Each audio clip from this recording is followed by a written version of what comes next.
but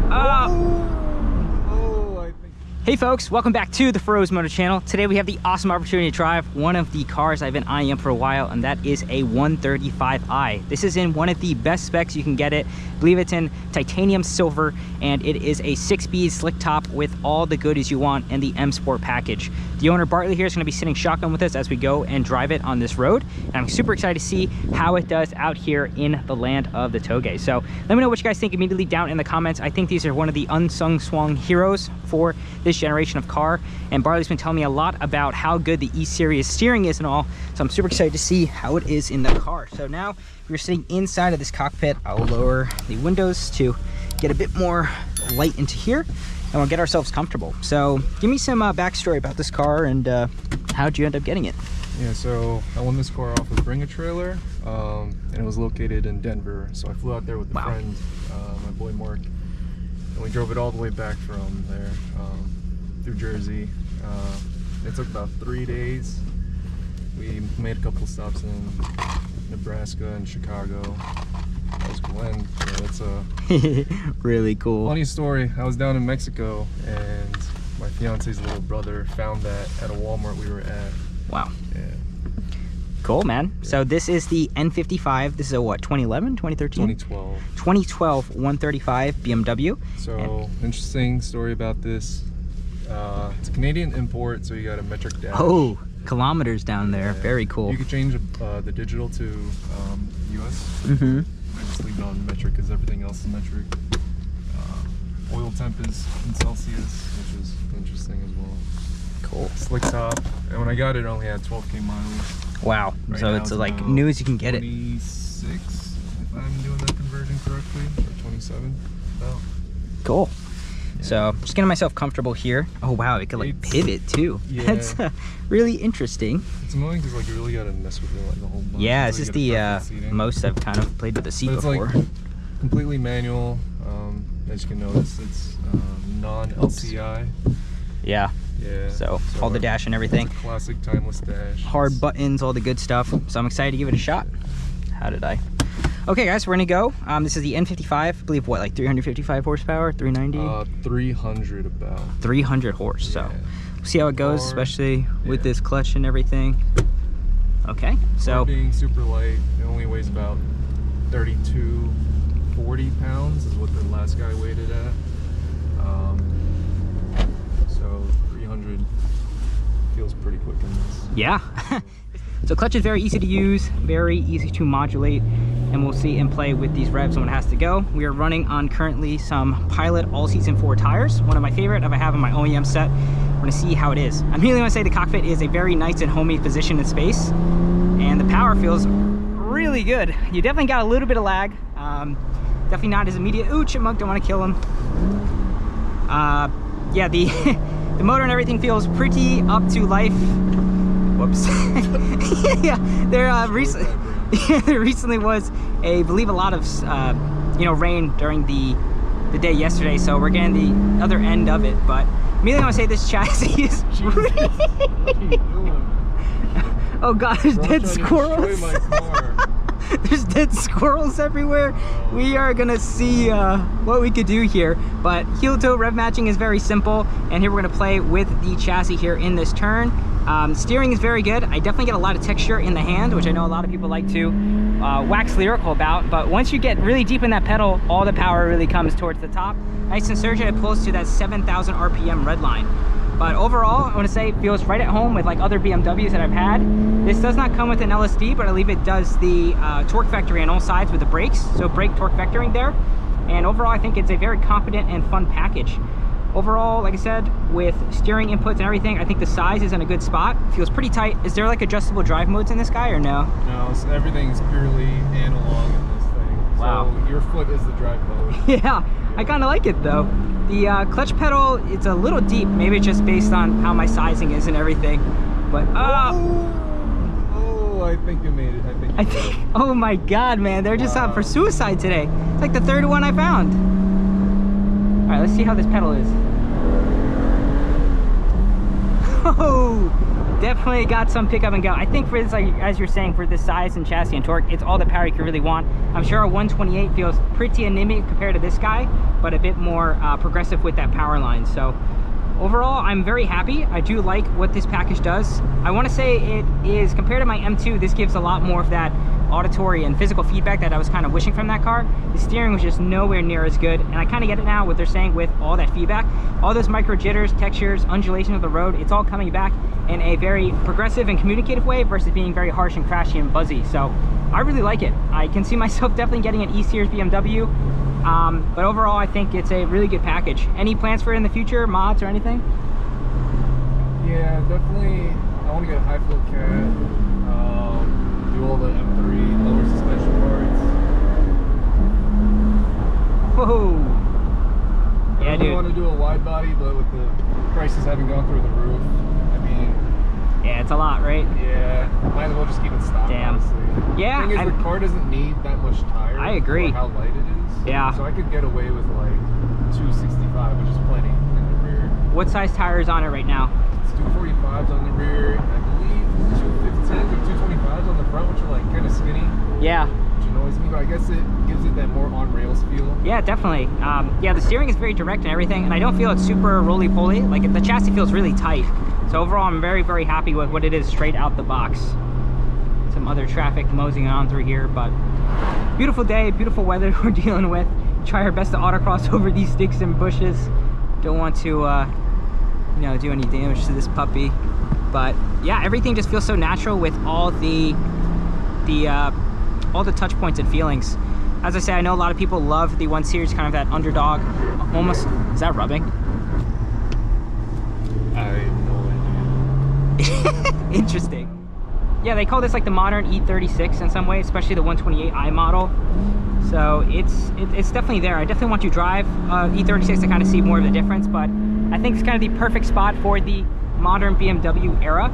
The 1M I drove definitely felt super similar. Of course, that car has a lot more horsepower. That guy upgraded turbos, making around 600 wheels, so there's a difference there, but still the same home of a twin turbocharged inline 6 motor from the loving gods of BMW. So, would I get one? Will I want one? I think so. I have not driven a, you know, more dedicated model that, you know, for track work. With this being stock though, you can definitely see how so much room for improvement in this chassis. There's so much there that's eking on and egging to go on and get. Yeah, dude, just rev matching feels so good in this. I think with my car in comparison, a lot of the inputs are kind of hypersensitive in some ways. So like steering super sharp and direct, the throttle sensitivity and brake sensitivity super hard. So it's hard to be very progressive and smooth. Kind of have to be a little more gentle and stabby in some ways, because the more you push it, the you know, it's just not as one-to-one with all the inputs. Here, everything feels very calibrated and safe. Definitely had someone driving this and giving it a good go before they release it out on the showroom floor. And like I said before, all the inputs feel super, super natural. I do think a lot of BMWs and most BMWs kind of all drive, don't want to say the same, but there's the same sense of familiarity and comfort in them as you go. And this is no different, and I'm no stranger to this car's metrics. But overall, I think it does a great job in this land of wherever. You have plenty of power on the main streets, plenty of power in these back rows, and like I said, lightweight is the key. I really wish my car was minus 500 pounds. You can imagine how much better it would act and react in the road with all of those, with the dynamics and performance that I'm getting out of it. But I do know that one thing with these guys is they are pretty tire limited, right? You can't fit too much under those wheel wells. On the fronts, you can go 245, I think. 235 would probably be more safe. Yeah. Rears, you can do 265. 265. Yeah. Not bad. And then again, like for what's the best plan of attack here? You just go straight. I definitely want to run 17s on these. What is on it right now? They're 18s, but because the fronts are so skinny, yeah, you do feel everything, and just because we don't have great roads. And I've actually blown 2 front tires already. Oh wow. Oh, it feels really fast. I think the sensation of speed in this car is also there. Gives you a lot of feedback in, you know, really how fast you're moving. Could also be due to how low you are to the ground and just overall how the car reacts with its environment. But I am a huge fan. I love just everything as a package. I understand when people say this was kind of peak BMW back in its day. This gives you that feeling and sense of the ultimate driving machine. So let me know what you guys think down below if I should get one of these. I was in the market for a 128, but now at N55 135i's, this definitely feels plenty of adequate power for the job. What do you say for like a person that's proposing to get one of these, like what to look for in the market? Ooh, depends. Well, you can get one of these for cheaper than you expect. Yeah. Like anywhere between 10 to 20K for an N55 ones. 10 to 20,000, okay. Closer like the 50K range. Really, the money you save, you just throw in some mods. Yeah. It's okay, but it depends because the early N55s have what was it? Oh, the rod bearing issue. Oh, did not know that. Thankfully, I picked up mine with super low miles. So I've been doing with Ceratec every third oil change, which should hopefully prevent that from happening. I feel like the rod bearing issue is a little overblown. Yeah, I agree. Like people who just treat the car like shit. So yeah, you gotta really baby these things, and not when I say baby, not really like go, I mean, all out crazy, but just have some mechanical sympathy for the cars, and they'll treat you right if you treat them right. So yeah, we're gonna go head back now on this road. Now I'm a bit more comfortable with it. We can see if I can push it a little bit harder.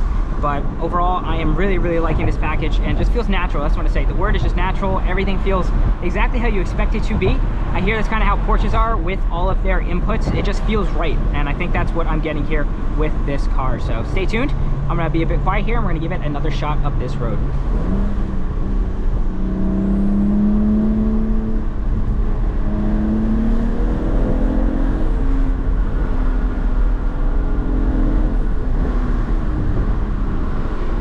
The exhaust sounds really good for stock. You get a lot of blow-off noise and everything. yeah,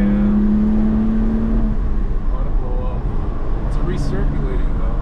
But yeah, So it's always fine. It's like whistling.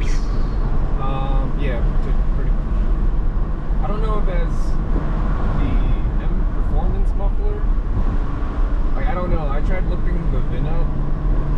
It says that it doesn't, but I don't think the stock version of this is supposed to sound like that. So. Yeah, because I would say it sounds pretty, like pretty OEM plus, if anything. So it would make sense if it's like an M Performance muffler.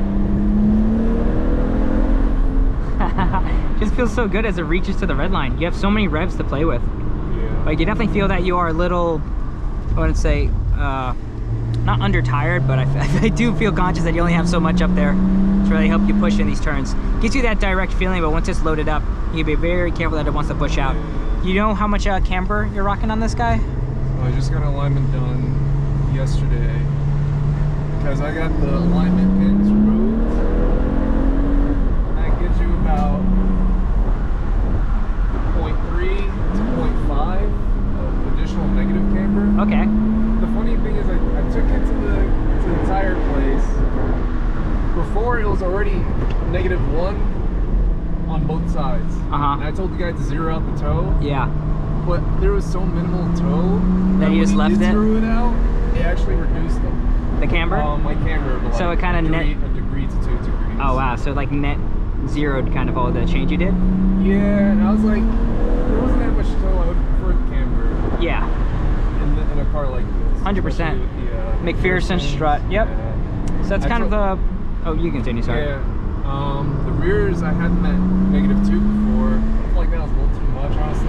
My fronts don't really have. It's the same, if not, as almost as much.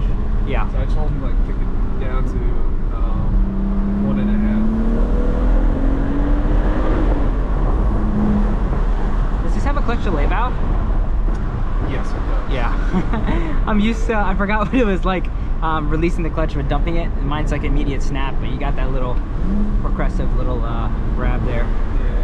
But overall, it's still good. Like I said, I think this is a great package. I mean, this is like a blast and time capsule from the past to have one this clean and this, era specific, because it's a bone stock in some ways. So I'm very grateful for this opportunity to drive this car, get a taste of what BMW did back in the day. I was 11 at the time this guy came out, so it's really cool to kind of meet your heroes in some ways. I was never on the market or kind of knew about the 1 Series until I saw what an M1 was. And of course, with me getting the M2 and everything, I was like, what is this beast? And knowing what it is now, maybe I would have done things a little differently. Of course, motor, engine, suspension, everything has changed over the years, but such a stout little package, little pocket rocket, and especially with some nice Fitment, if you ever do like the 1M conversion, these things look like little bulldogs. I just love how they look. So freaking mean. That's kind of what I was expecting from the M2, but I think the 1M takes the cake in aggression and just pizzazz. But let me know again what you guys think about this car. I think is a great spec. Finding them nowadays can be a little difficult, I think, in any good condition, or you're spending a lot. I know Bring a Trailer or Cars and Bigs have them up a couple times in the market for some decent values, but you really got to know. It's kind of a if you know type of car, and it's a shame that BMW didn't keep building on this. I know with the 1M and everything, we then came to the 2 Series, and that's been doing very good job. So just a different flavor of what it was back in the day, and some history of where we had our cars to what they are now today. But manual transmission feels just as how I remember with my other car. It's not the ZHP shift knob, but something pretty close to it, and all the gates feel really distinct and clean. I mean, with how new this car is, of course it feels like a new car and a very tight, good shifter. So overall, I'm a huge fan. This interior wise, I didn't really know about it a lot, but kind of reminds me of my 2 Series in same ways of just size and shape. I remember I could reach and hit the door handle just the same way as I did with the other cars. So it's a lot of those small little things that make me really come to appreciate what this car is and has to offer. But so much fun. You can definitely feel, since today is a little wet, of course, once you start giving the gas, the rear does like to spin a little bit. These tires helping a lot, try to keep traction on there, but such a good base, such a good platform and starting point for what you want out of a car, or just leave it how it is and enjoy it. I can't see this really doing you bad in the aftermarket too, if you keep it like this, because I know there's definitely buyers out here looking for exact cars like these. But this is going to the grave, right? You're keeping it? I don't see a reason why we get rid of those. Yeah, this is awesome. I can do anything I want. Exactly. I just love that like on power load sound. It just sounds so great. Yeah, and once you get to the top around like 5,000, it just pulls your face off. You got some spooling, and then it just launches. Brake pedals feel really good. I wasn't really using them most here, but nice solid pedal. This is still before brake-by-wire, so we're getting that one-to-one feel with everything. Guys, I don't really know if you need really any more in this bad boy. I know tuning them N55, are they pretty stout compared to N54s and stuff? Or so you don't make as much power as N54s, only because N54s have 2 turbos. Yeah. Oh, is this single turbo? Yeah. Oh, I didn't. Dude, these squirrels, bro. Oh, they're so stupid. He dropped his fucking nuts too. No, you lost your nuts, bro. Full bolts on these things make about 390, maybe 400 if you're lucky. Okay. On the F54s, you can do like 450 to possibly 500. Yeah. Yeah. But honestly, 400 for this. That's plenty. That's so stupid fast. Like, I know a lot of people like to see numbers like in G80s you get like 700, but my car's so heavy, so if you lop 500 pounds off, that is plenty of speed around 400 horsepower. So it's a lot of things different, but that's about wrap it up for this review. Let me know what you guys think. I know it's a bit more low-key and chill as we go on, but just want to say thank you so much, Bartley, for giving me this opportunity to drive this car. What a treasure, what a treat. And if you guys want your cars reviewed or anything like that, please let me know down below. I'm working on setting up a link for you guys to fill out if you want me to do one of these for your vehicle and be highlighted on the channel. So that being said, thank you so much for watching. If you guys enjoyed this content, please don't forget to like, comment, and subscribe. And this is your host, Ryan Feroz. I'll see you in the next video. Peace.